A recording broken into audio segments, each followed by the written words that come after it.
দেওয়া হয়। স্কোদারে যদি আমার ভিডিওটা দেখে থাকেন, ওখানে যে মসজিদটা ছিল সেটা কমিউনিজম শেষ করার আগে বানানোরও চান্স পায় নাই তারা। এবং ওই সময়ের যত ইসলামিক ক্লেরিক বা খ্রিস্টান ক্লেরিকগুলো ছিল তাদের সবাইকে হোজার রেজিম এসে ইদার এক্সাইল করে ফেলে বা মেরে ফেলে।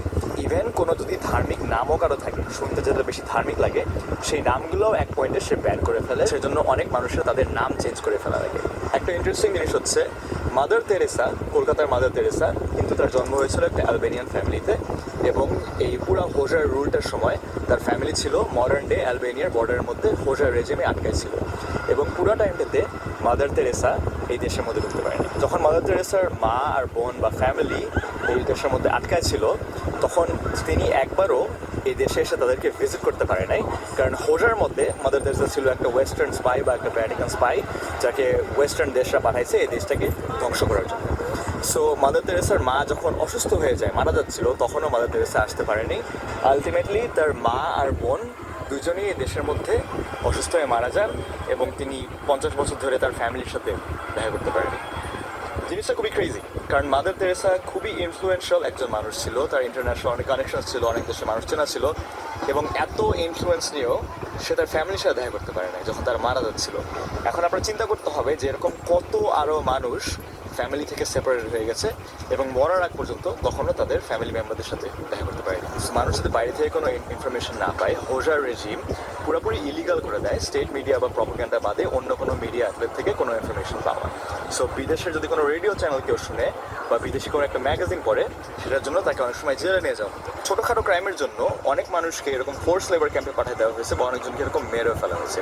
এবং এই কাজগুলো এনফোর্স করতো এই দেশের টেরিফাইং সিক্রেট পুলিশ, যেটা অ্যালবেনিয়াতে নাম ছিল সিগুরিমি।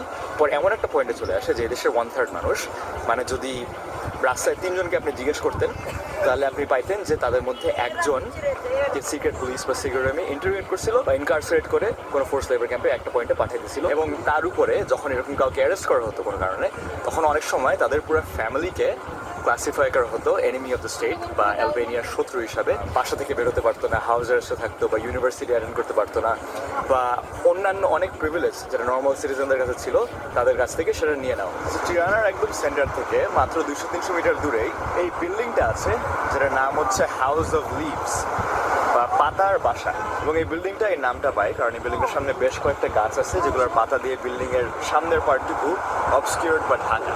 এবং এটা ছিল অ্যালবেনিয়ার।